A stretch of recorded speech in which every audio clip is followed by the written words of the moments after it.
কোনো রকম ইস্টের ব্যবহার ছাড়াই বাড়িতে কিভাবে নরম তুলতুলে নানপুরি তৈরি করবেন সেই রেসিপিটা আজকের ভিডিওতে শেয়ার করছি।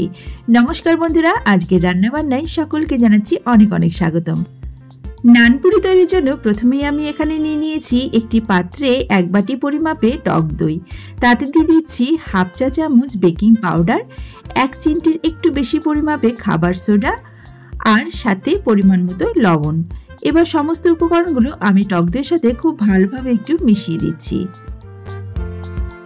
টক দইয়ের সাথে খাবার সোডা মেশানোর কারণে টক দইটা কিন্তু 5 মিনিটের মধ্যে একটু ফেনা ফেনা হয়ে ফুলে উঠবে। এবারে দিয়ে দিচ্ছি 1.5 চা চামচ পরিমাপে একটু চিনি।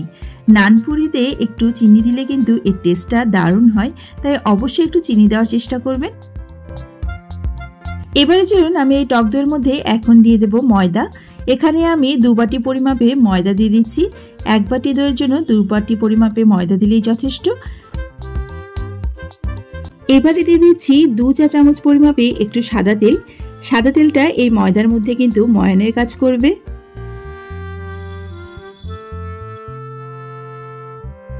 এবারে দইয়ের সাথে ময়দাটাকে একটু ভালোভাবে মেখে ডো তৈরি করে নেব।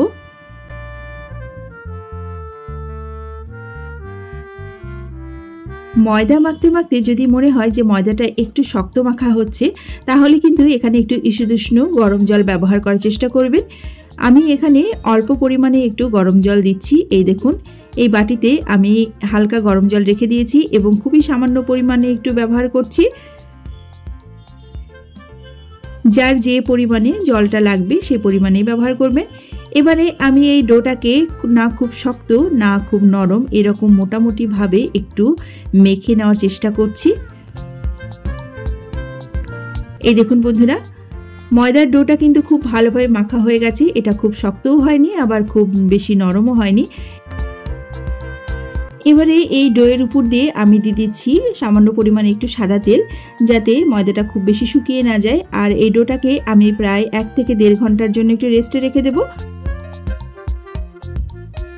আর এই রেস্টে রাখার সময় কিন্তু ময়দার ডোটা কিছুটা নরম হয়ে যাবে এবং এটা ফুলেও উঠবে। একটি সাদা কাপড় দিয়ে আমি খুব ভালোভাবে এটাকে ঢেকে দিচ্ছি। এই কাপড়টাকে কিন্তু আমি ভিজিয়ে তারপর নিংড়ে নিয়েছি ভালোভাবে। ঘন্টা 1.5 পরে আপনাদের সামনে আবারও ফিরে এলাম।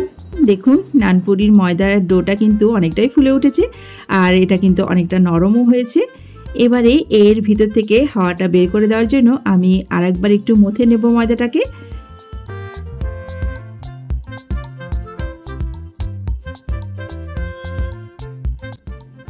এবারে চলুন একটা একটা করে লেচি কেটে রাখা যাক। এখানে দেখুন, আমি লুচির থেকে একটু বড় ধরনের লেচি কেটে রাখছি। সমস্ত লেচিগুলো কাটা হয়ে গেছে। এবার উপর দিয়ে ছড়িয়ে দিচ্ছি সাদা তেল, যাতে নানপুরিগুলো বেলতে আমার একটু অসুবিধা না হয়। একটি করে লেচি এবারে চাকি বেলুনের উপর নিয়ে এভাবেই একটু লুচির মতো করে বেলে নেব। তবে লুচির থেকে একটু মোটা ধরনের কিন্তু হবে এই পুরি। এই দেখুন, একটু মোটা সাইজের করে আমি বেলে নিয়েছি। আর কড়াইতে সাদা তেল আমি গরম হতে দিয়েছিলাম, সেই তেলের মধ্যে কিন্তু আমি এই পুরিটাকে ছেড়ে দিলাম।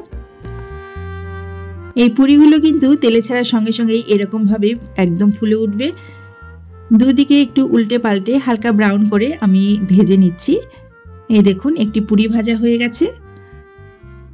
আবারও আপনাদেরকে দেখানোর সুবিধার্থে আমি আরেকটি নানপুরি একটু বেলে তারপর আপনাদেরকে ভেজে দেখাচ্ছি।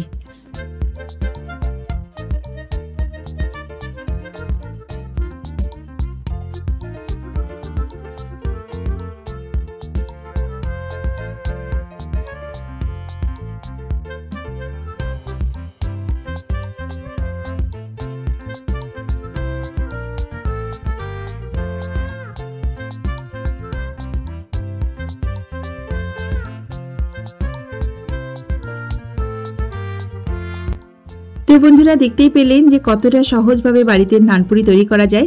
কোনো রকম ইস্টের ব্যবহার ছাড়াই কিন্তু আজকের নানপুরিগুলি একদম ফুলকো ফুলকো ভাবে আপনাদেরকে ভেজে দেখালাম। আশা করছি রেসিপিটি আপনাদের ভালো লেগেছে। ভালো লাগলে অবশ্যই একটা লাইক শেয়ার করতে ভুলবেন না।